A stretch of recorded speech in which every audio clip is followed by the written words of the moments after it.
All right. Well, today on the show, we're excited to talk to Doug Paul. Doug, how are you today? Doing good. How are you doing? Man, I'm doing great. Doing really good and excited to have a conversation with you. And Doug, I would love for you just to introduce yourself to everybody, to our audience, and just give us a little bit of your story and also what led you to write the book that we're talking about today. Yeah, I live in Richmond, Virginia. I'm actually from Richmond. Haven't lived here forever. My parents have lived here since 1980. And I went to a Christian school for college and became an atheist there, Right. which says far more about me than it does about the college. And it came back to Richmond, got involved in the financial sector, and eventually became a Christian in my mid 20s. And just very soon after, I kind of stepped into ministry by accident. I wasn't trying to do full-time ministry necessarily, but I just wanted to see that my friends come to faith. And that kind of launched what has been, maybe 18 years now, 17 years now of both being a pastor as well as just being a serial social entrepreneur, just trying lots and lots of things. And a lot of the stuff has worked. Probably a lot more of it has not. And ended up coming back to Richmond about 6 years ago. And I pastored a church in the city center of Richmond in the East End, which has the sixth highest concentration of poverty in the United States. And at the same time, there's sort of a plan that I would dial back over a 5-year period of time to working a day a week. So I continue to work a day a week here at the local church. And then I work with pastors, leaders of denominations, networks, missions agencies, nonprofits, full-time now, really focusing around innovation. And once they find innovation, how do they scale it so it gets as much impact as possible? So that's a snapshot, but the answer to your question of like why write the book is one, like innovation is just something that I've been going after for such a long time, and I just wanted to share a lot of not just what I had learned, but what I was reading and was really influencing me and the things that I was seeing. But I think secondly, I really believe that innovation is a skill. It's something that people can learn.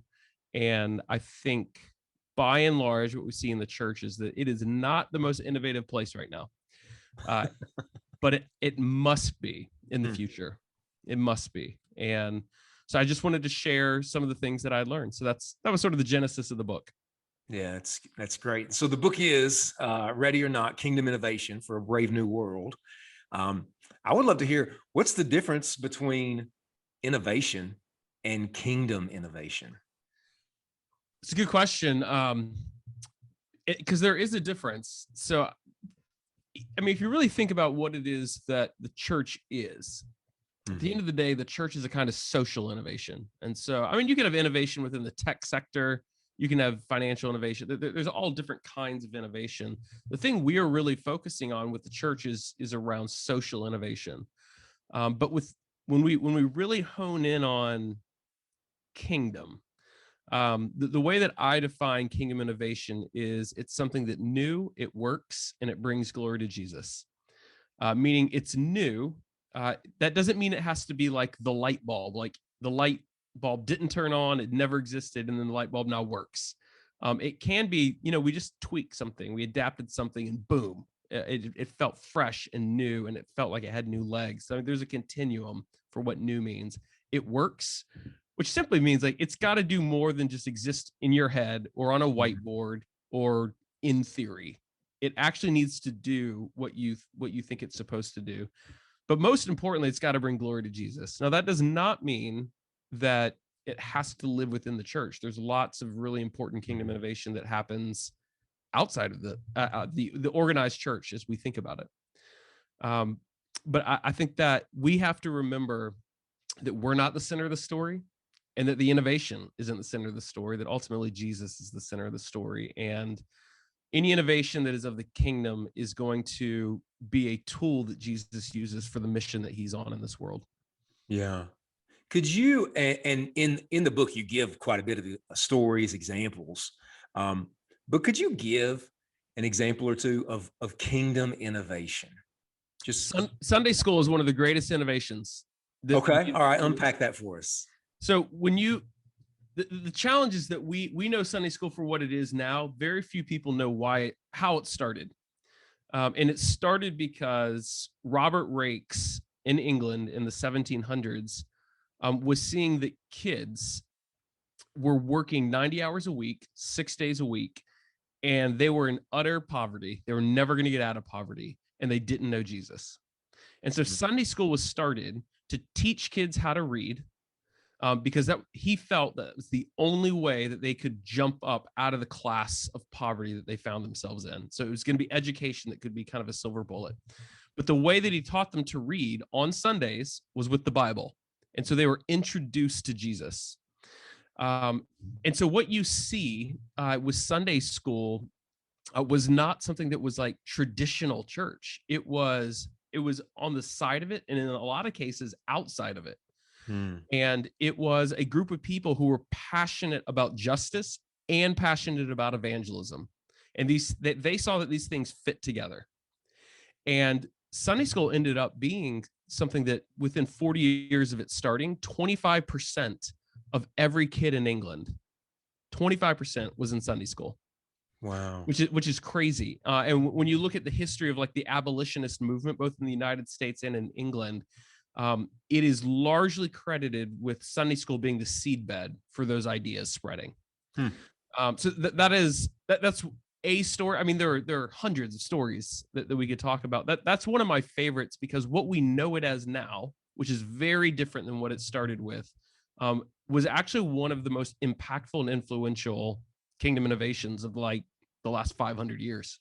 We wouldn't look at Sunday school and be like, man, that's innovative.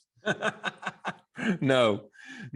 But I love that example, because for the person that might watch, listen, or, see the book, oh, I'm not innovative. That's for somebody younger than me. That's for somebody that, lives in a bigger city than me, has more resources than me. But innovation really is for anybody, right? For anybody. And one of the great myths of innovation is exactly what you're saying, that it's like some people get born with a special gene or a special chromosome that makes them more pioneering and more innovative.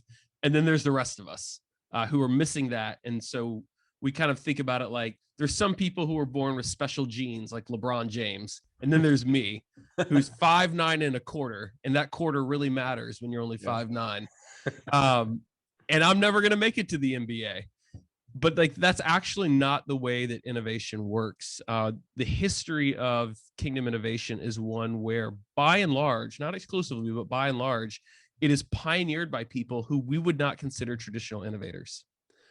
They were responding to what the Spirit of God was doing in and through them, and they were being faithful to the calling that God had on their life and what they were seeing in front of them. And I think that's a really important point.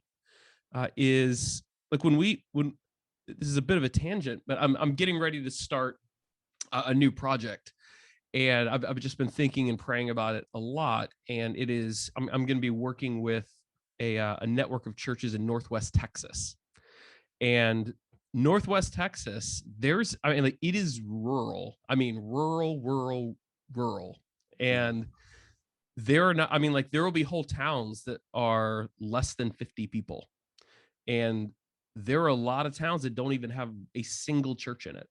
And so the question is like, what does it look like to see a movement of God happen in very rural places? Now, we do not typically think that innovation happens in rural places, but I'm here to tell you that it must. And that is what God is actually up to. Like God is up to everything, but and he's involved in everything. But I think there's this, some of the most important innovations come from very unexpected places. And there is no place that God is not wanting to reach, including places that we think might be absent of innovation. Yeah. And that goes back to something that you said a moment ago, that innovation is something that you can learn. Yes. Can you unpack that? How can you learn or grow in innovation? I mean, it is when you start to understand how does something go from it didn't exist and it wasn't even an idea to not only does it exist, but it is multiplying at a really fast rate with the impact that it has as more and more and more people use it. When you start to study it and understand it and you look at the stories of how it happens, you start to see patterns. And when you start to figure out what those patterns are, you can learn the core pieces of skills that are related to those patterns. It's not like anything different that you can learn. It is like riding a bike. It is like stepping into the medical field to become a doctor. It's like learning to preach. All of these things are things that people start not knowing how to do. And eventually a lot of people can learn to master those things. Now, I don't know that we ever quote master innovation, but it is a skill that you can learn, even if you don't feel like you've got that extra chromosome. Yeah. Yeah. And so a lot of people look at the moment we're in. Here we are a year, 5 months into COVID and everything. Look at this as an opportunity for innovation, talking about innovation. What is it about this particular moment that you think has put churches in a place where innovation is almost a must? They need to be having these conversations or thinking this way. Well, in some ways you just gave the answer, because innovation is a must. Hmm. When you get put into a situation where you are, and I know different states open, closed at different times, different rates, but for at least a few months, virtually every church was closed from being able to meet for a weekend gathering. And so you have to ask yourself, well, what are we going to do? Are we just going to do nothing? Or are we still going to try to meet somehow? Are we still going to connect with each other and worship the Lord somehow? And, that old quote, like, necessity is the mother of invention. Well, that's what happened. It was a necessity that we figure something out. So you had churches, like the average church was not doing anything online. And then within 2 months, something like 92% of churches had something that was online. That reflects the necessity of the moment that we found ourselves in. I will tell you though, the question that I'm asking is, will we stay in that place? Like as things start to get back to normal, and they definitely are. We're not clearly not fully back yet, but we will in the next couple of months. I think summer is going to be a great time, and I think there's a lot of reason to be hopeful about what the fall is going to look like and feel like for leaders.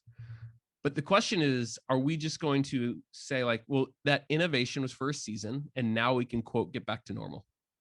And my hope and prayer is that there is a new normal, and we're going to be able to live in that new normal and help co-create with Jesus that new normal, rather than go back to the past. Because if we're honest, Mark, the past wasn't working.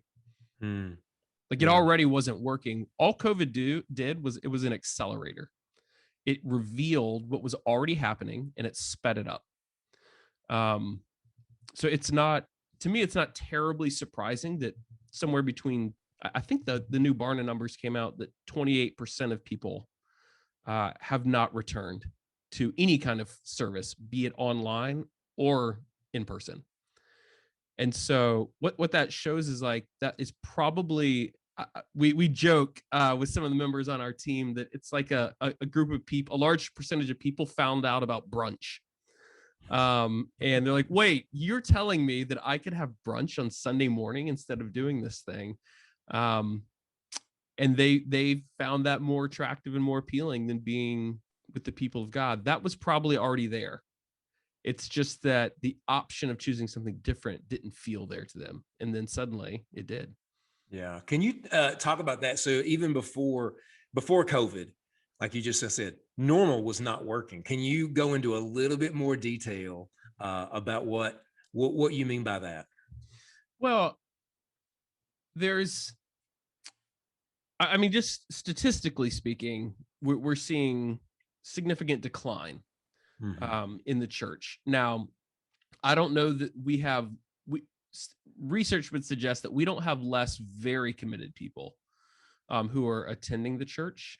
in participating in church, but we do have significantly less nominal people who are there. And in some ways that's good, because that means that we can really focus on the people who are most committed.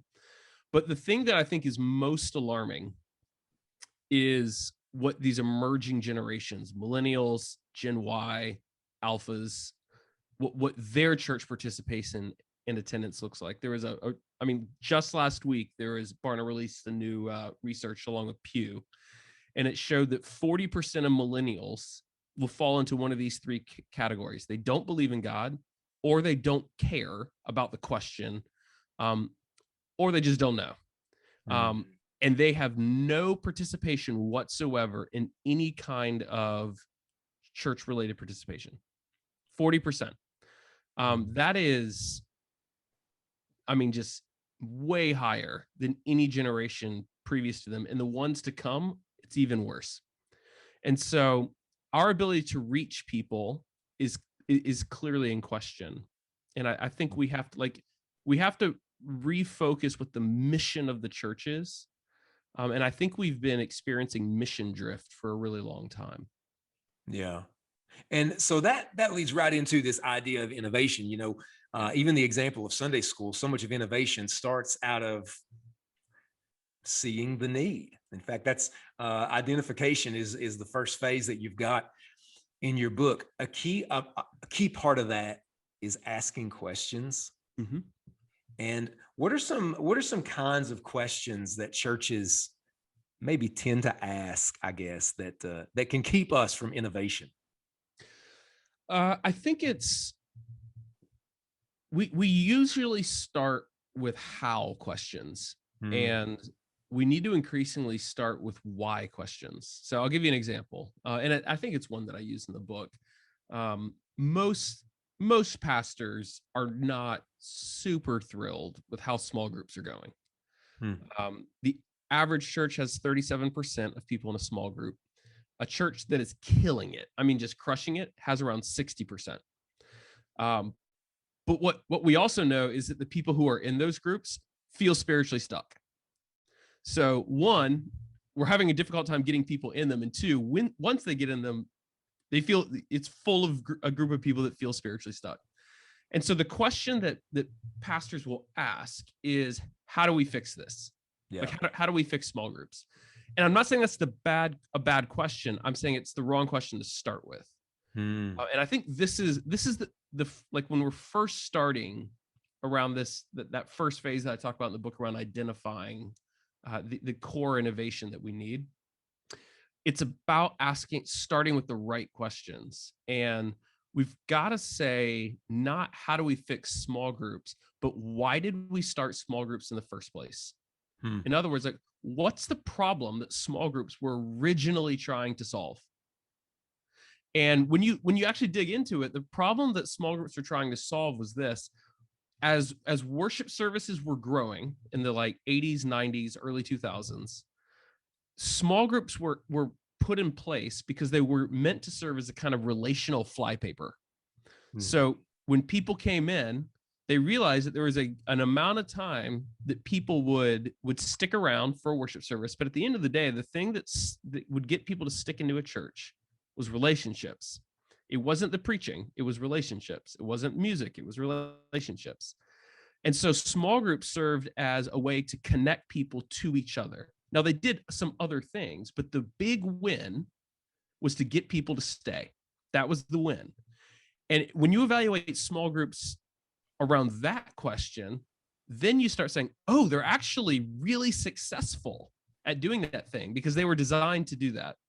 The challenge is when you're also saying, like, well, we start throwing the kitchen sink at it. We're like, all right, now they have to be missional, and they're going to have to disciple people, and they're going to have to do this, and they're going to have to do this. And they're not designed to do all those things. Wow. But we start with the first question. Why did this thing first start? What was the original problem it was trying to solve? And it was to get people to stick. Is it doing that? Yes. All right. Then we have to ask, well, what is the problem now that we're trying to solve?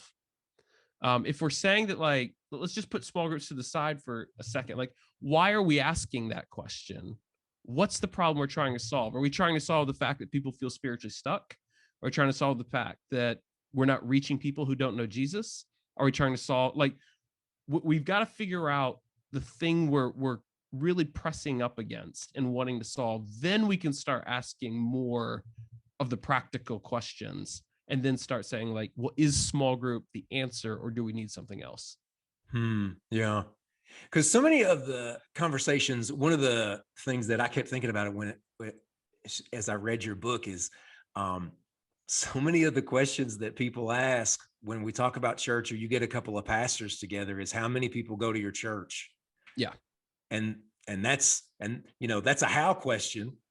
And but is, just even that question is that question one that lends itself to innovation?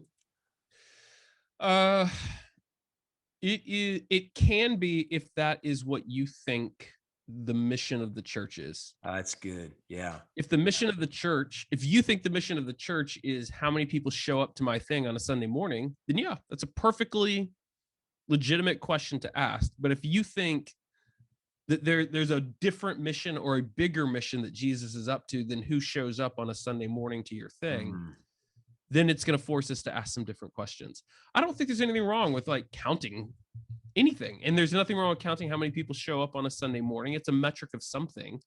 But we have to ask, is it a metric that aligns with the mission of what Jesus is up to and the mission that he has given the church, that he's given us? And that's where I would push pastors to ask deeper questions. Yeah. Is that an example of when you say that, we've forgotten the why, we've forgotten the mission? So we ask questions like, how many people came? And if attendance alone is more than it was last year, well, that's a win. But you're forcing us to say, is it really a win? Is that really the mission? Is that correct? Yeah, because I would want to ask other questions. If I would want to ask, like, well, how many people came to faith? Of those people who you added, did they come to faith because of the programming that you did? Did they come to faith in someone else's ministry? Did they come to faith through someone who's part of your church who led them to faith? That would be great. Like, how did they, like, are you just adding transfer growth, or are you adding, like, from the harvest? And I think, I don't know, like, this isn't real, but, like, I sometimes think about this in my head, that, like, somehow this is like the deal we've made with the devil, where the devil's perfectly fine for us to, like, hold on to the people that we already have, and to just circle them through and cycle them through the churches that already exist, and to transfer, because that doesn't actually encroach on his kingdom. Yeah. But that is not our mission. And if we think about that as our mission, what we're seeing is just steady decline. His kingdom is advancing, and the kingdom of, this is not scripturally true, but, like, in the analogy that I'm using, it would the imprint of Jesus's kingdom, at least expressed in the American church, is shrinking.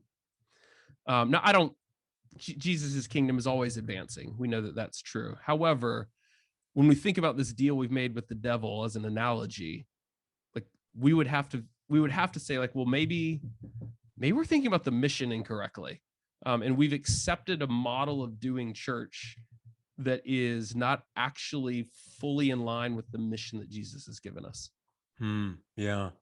And so, do you have some examples of better questions that churches ask, maybe, that are just true, just across the board, realizing that churches, obviously different contexts, different places, people watching this, they're in different locations, but do you have some examples of just, these are good questions that churches can ask that might lead to some innovation? Well, I've got, at the end of there are 5 sections in the book. Yep. And at the end of every section, I've got some, like, questions that I put in there for people to think through. And one of the things that I think is helpful is to have discussion around essentially hypothetical situations, because it forces you to think differently about how you approach where you're at right now. So like one of them is like, look, if we had to grow the church by 1,000 people in 5 years, but we didn't have a building or a budget, how would we do it? If it was suddenly illegal to meet on a Sunday morning, what would we do and why? I mean, that's a hypothetical for us, but one, it wasn't a hypothetical a year ago in the midst of COVID, but two, there was an 80-year period in China where that was absolutely the case. In Pakistan, in large regions of Pakistan, that is absolutely the case. And those are places where the church is thriving. Wow. And so it's sometimes we need to intentionally just put ourselves in a different hypothetical place because it forces us to think differently. But I think a big question that all churches can start with is simply like, how do we know when the kingdom is winning? How do we know? Because I think if we start asking that question, and not just like, how do we know when our church is winning? We immediately default to how many people are attending. How do we know when the kingdom is winning in this city where God has put us, or in this rural town where God has put us? And if our church's mission and strategy is missing that, we're missing something. So some of this is a paradigm problem, where the paradigm that we have in thinking about what success looks like is askew. Not for everyone, but in some places. Yeah. And that question, what will it look like if the kingdom's winning? That question is going to be different, would you say, from church to church, town to town, city to city? How important is contextualization in what we're talking about here in the process of kingdom innovation? It's massive. I mean, just even thinking about, we did a bunch of COVID coaching groups last year. Okay. And we had more than 10,000 pastors who were in these COVID coaching groups. And we would, like, one of the very early groups, I think it was like the first or second group that we were leading. One of the pastors was like in downtown Chicago, and one of the pastors was in rural Pennsylvania, and they were in the same group. Their response to COVID and what it looked like to be on mission as the church in the midst of COVID, and how they fleshed that out, was so different. One of the churches primarily was dealing with people who were in their teens. Another one was dealing with people who were primarily in their 70s and 80s. And so if you think about, like, how does COVID affect teenagers? How does COVID affect people in their 70s and 80s? What does the online life of a teenager look like versus the online life of a 70 or 80-year-old? And I mean, like, this, for the church in their 70s or 80s, they were like, they can't figure out Zoom. Now, I'm not saying they never figured it out, but as they were trying to think about how do we go online, or they're not on Facebook, or how are we actually going to reach people and pastor people who aren't largely online? And so, like, the contextualization is huge. That's an extreme example, but I think it's a telling one. I think there's a what's called a tribalization that has happened in the last 10 or 20 years, where people, there used to be like large macro culture things, like 60 or 70% of people are all kind of like this. But we have really come into smaller and smaller and smaller tribes, and we need gospel expressions to reach those individual tribes. And largely, we have church models that are built to reach what we think are large swaths of culture, when largely that doesn't exist anymore. And that's a big change that's happened, and that's happened since roughly 2008. Yeah, I mean, it's crazy. I mean, yeah. it really is. I mean, the world is completely different than it was pre-2008. Yeah. How do we begin to go down that route? Because so many times the answer to what's a successful church is the exact same for that pastor in downtown Chicago as it is in rural Pennsylvania. And so how do we begin to go down that route where kingdom innovation is contextual? Yeah. For churches where God's put them? How do churches even begin to go down that road? So I think it starts with the why question.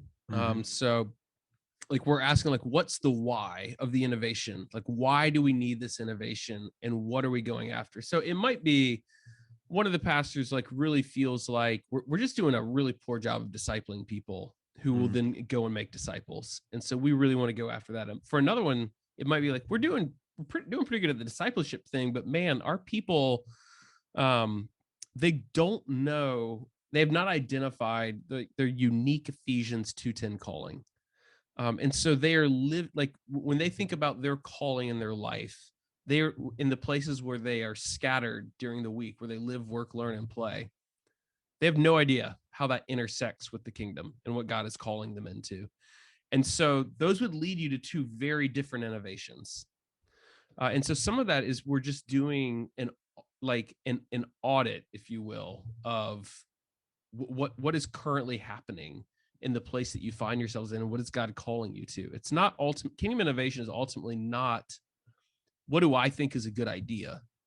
It's a discernment process around like, where is God already at work, and what does it look like for us to faithfully join him in what he's already doing. Yeah. Wow. And so it just starts with where's God at work, and what's happening in our community, where, Yes. and that, yeah. Wow, that's a powerful idea. So in the book, you've got, like you said, different phases: identification, ideation, experimentation, mobilization, and multiplication, the processes of kingdom innovation. Do you find that there might be one particular piece of that churches seem to struggle with more than the others? The one that is, I will say, is most skipped, Okay. is experimentation. It's the third one. Okay, so unpack that. So what my observation, and I don't think this is going to be perhaps a galloping surprise, is once we get a good idea, and we're like, ooh, this thing's going to work. It looks good on a piece of paper. We've whiteboarded it. I stay awake at night thinking about it, and I'm just amped up. I'm excited. I'm ready to go. What we tend to do is that we will go from idea to scaling it to everyone in our church in 0 to 60 seconds. Okay. And we actually don't know if that thing works yet. We just assume that it will. But every shred of evidence and all the research suggests that it's not going to work the first time. Doesn't mean it won't work ever. It just means it's not going to work the way that you think that it does. And so when we're working with leaders or with their teams or organizations, and we've really locked in on like the core idea of what that innovation is and like what it could look like and the how and some of the nuts and bolts behind it, before we ever get to thinking about scaling it, we start some prototype groups, some betas, some whatever the innovation is, and we push it out essentially with guinea pigs. People who are willing to try something that may work, may not work. And then we're asking, does it do what we think it's going to do? Does it, like, we've identified what we need the innovation to be, what the outcomes of that innovation are going to be. Is it delivering them? And 99 times out of 100, it doesn't, which is fine. Like, that is actually missteps along the way are the stepping stones to how we find the innovation. And so what tends to happen is we scale that thing church-wide. It doesn't do the thing that we thought that it was going to do. In 12 months in, 18 months in, maybe 2 years in, we have this moment where like, man, like it didn't work. Or it is not getting what I thought it was going to get. And we'll usually just let it die out. And what that does, like, let's say that was a big discipleship initiative. And what we do is we sell, rather than selling like the vision of discipleship or disciple making, we'll sell the vehicle. But what happens is when the vehicle doesn't work for delivering that vision, people sour on the vision. And it poisons the water for the other things that you want to do in the future. And so it's really important that we take the time to experiment and to really, it's not just about getting it right, but like, does it deliver? And then we can scale it up. And we can talk about how this vehicle that we've developed can deliver this vision so that people can say yes to the vision and not just the vehicle. Yeah. Everything you just said feels like you've been following me around for a long time. I will do that. So if I get an idea, the next step after I get an idea is boom, this is what it looks like when this idea just catches fire and just becomes the Yeah. biggest thing. And then when that doesn't happen, I forget. You just and so that's where the mistake is. The mistake is we go from idea to boom, it's scaled to the biggest level. And instead of process nuts and bolts, like you said, I think you call them beta groups, right? Yeah. Or Yeah. prototype. I mean, look, whatever they're called. But I think the idea is, honestly, it is. I don't play golf that much. It's way too time consuming and expensive for me. And I'm just, because I won't play it that much, I find it highly irritating because I'm not good at it. But one of the jokes in golf is that usually when you play a round of 18 holes, there is one shot that you hit that is the shot that will keep you coming back. You can mess up shot after shot after shot, be angry the entire time, but if there's one shot that you're like, man, that wasn't a hole in one, but I birdied that hole, or I did better than I thought I was, or I had one drive that went like 300 yards and it was just straight down the middle. That's the shot that keeps you coming back. That is usually what happens with pastors. They have had an experience somewhere in their ministry career where they had an idea and the idea actually worked almost immediately. And that's the shot that keeps them doing that thing where they're like, well, that one time that I tried it and it worked and I went from 0 to 60. It's not that it can't work. That can happen. It's just that is the exception and not the rule. And I think if we're going to talk about innovation as a skill, that third phase of experimentation and learning how to experiment well will actually mitigate, will push up against a lot of the failures we experience in ministry and the frustration that people feel when it's like, what's it like on the other side of our leadership? When we've got a new idea, we're hopped up about the idea, we scale it doesn't work, it dies out. And eventually we introduce a new idea. Well, this is going to be the thing. And there's a new, and it dies out. And it's like that's really frustrating. And that fatigues people. Yeah. Yeah. Do you think that's one of the reasons why you might not see maybe a lot of experimentation from maybe some church leaders and churches is because they've tried some things and it failed and they're just afraid to pull the trigger on something else and afraid to experiment again? Do you think that might be a reason? I think it is. I think that when I don't know that we think about it as experiments, but like take something that like a lot of churches are familiar with, like the switch from more traditional worship services to contemporary. Like if you're a church that's been around for 30, 40, 50 plus years, you've probably either added a contemporary service or you made a full tilt switch at some point. That was a very painful experience for those kinds of churches. And a lot of people were frustrated when that happened. And a lot of people left when those things happen. And there tends to be that wasn't an experiment. That was an example of, it was an innovation that was scaled church-wide, and it tended to happen very fast. And there is some PTSD that I think a lot of leaders, as well as a lot of people sitting in the pews, had around those switches if you're in one of those churches. Wow.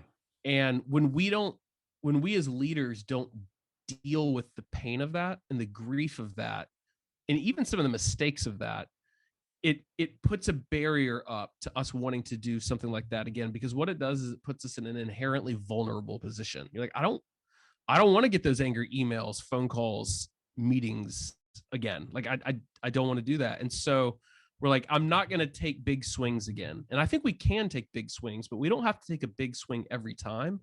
But please don't try to scale it 0 to 60 I mean, like, just start small. There are in every church, it's not a lot of people, but in every church, I don't care how traditional you are, a group of people who are more pioneering, who are more open to trying new things. And you start with those people. And we spend so much time as leaders working to try to convince the people who have said no that we're not spending the majority of our time working with the people who have said yes. We said like, hey, I think that's an interesting idea. Let's try this. And by doing this prototype on the side, we're not affecting all the people and the whole church system until we actually know that it's something that might worth like creating a little bit of disturbance for. Yeah. And so there's a lot there to that one. That's good. That's good. Yeah. So let me ask you, just as we're about to wrap up here in just a few moments, how optimistic are you that we will come out of this season and see a lot of kingdom innovation from the church, from the body of Christ? How optimistic are you? Or high or low, it can be whatever. Well, I think there are a group of people who caught that bug, like the innovation bug. And my hope is that, and you're seeing this, I think, is that there is a lot of permission being given right now to continue to try some new things that you have seen coming from places that are not traditionally permission giving, let's say. And so do I think that the majority of churches are going to like stay in this lane? I don't. And I don't know that I feel good or bad about that. I think that's just, I feel somewhat neutral about that. What I do feel positive about is that I do think there is let's say 20% of churches that are now feeling like they've got permission to try new things that they may not have felt before, or they've got some muscles. Like anytime you develop a new skill, it's like building up muscles. We start with a weak muscle and now we've got a stronger muscle, but they can keep building the muscle. I think they build up some muscles in the last 15 to 18 months.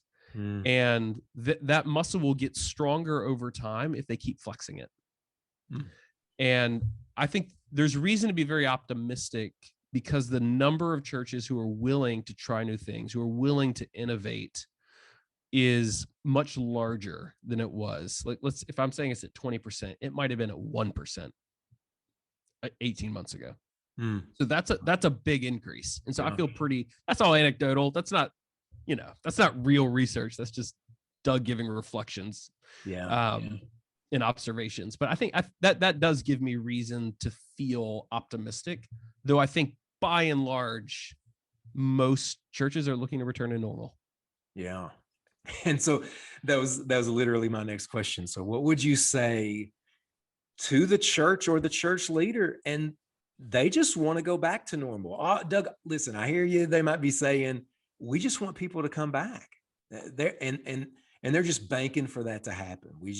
Everybody's going to come back, and there's just this anticipation for normal. Yeah. What would you say to them? I would say there are two things that pastors constantly have to do, and it's helpful to be reminded of some of those things. You need to pastor in the present, and at the same time, you need to have an eye towards and be leading towards the future. You have to do both of those things. And by the future, I can mean 6 months from now, but I can also mean a decade from now. And so just the practical nuts and bolts coaching that I'm giving right now is, over the summer, I think there are going to be a lot of people who are just going to be like, we've all been like clenching all of our like emotional and some of our spiritual muscles for 15 months. The last 15 months, we've seen COVID, we've seen unbelievable civil unrest and a political season that was brutal. We have watched Facebook be on fire, and pastors are just cringing at the lack of the fruit of the Spirit that they see in people that they thought were mature Christians, or at least maturing Christians. That there needs to be a time, and I think you're going to see this over the summer, where we just need to unclench those muscles, and we just need to rest. That doesn't mean we are not working, but like, just, we need to rest. People, I think, are going to come back in the fall. I don't mean like everyone, but like, there's going to be a sense of, okay, We are much more on the other side of COVID now. And I think you're going to see a really rich relational season towards the end of next year. But this is my so when we're talking about pastoring in the present, pastor that. Think about how you can cultivate that relational richness for next fall and the beginning of the winter at the end of the year. However, really be thinking, like, at the first of the year, what does it look like for us to try some things? Because what we don't want to do is to throw people into the deep end with innovation when they're exhausted and fatigued too, because everyone is that.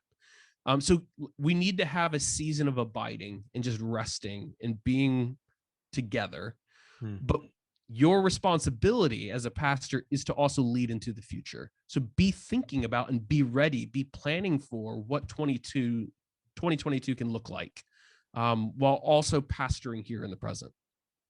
Yeah, that's a good word. That's a good word. The book is called Ready or Not, Kingdom Innovation for a Brave New World. Check it out. Church leaders, teams need to check it out. We'll link to it in the show notes. But Doug, people who are watching this, listening, where can they catch up with you? Where can they find more of your work and what you're up to? Yeah, I lead, I'm one of the managing partners of a team called Catapult. Okay, tell us about it. Yeah, we work with churches, denominations, nonprofits, and help them find the future. I mean, that is in many ways what we're doing in very practical ways. One of the things that we've just launched is something called a disciple making lab, which helps churches create a discipleship model that is built for deep personal transformation and rapid reproduction. What does it look like for disciples to make disciples and make disciples and on and on? That is the lab helps a church build that out of your unique DNA. So it looks like you, feels like you, breathes like you. Wow. So that's one of the new things that we're doing. We're really excited about. You can catch up with me. We've got a bunch of free resources. You can look at some of the stuff that we do at wearecatapult.org. That's probably the best place to hunt me down. Awesome. And we'll link to that in the show notes. Doug, this has been great. Thanks so much for coming on today. Yeah, thank you so much for having me.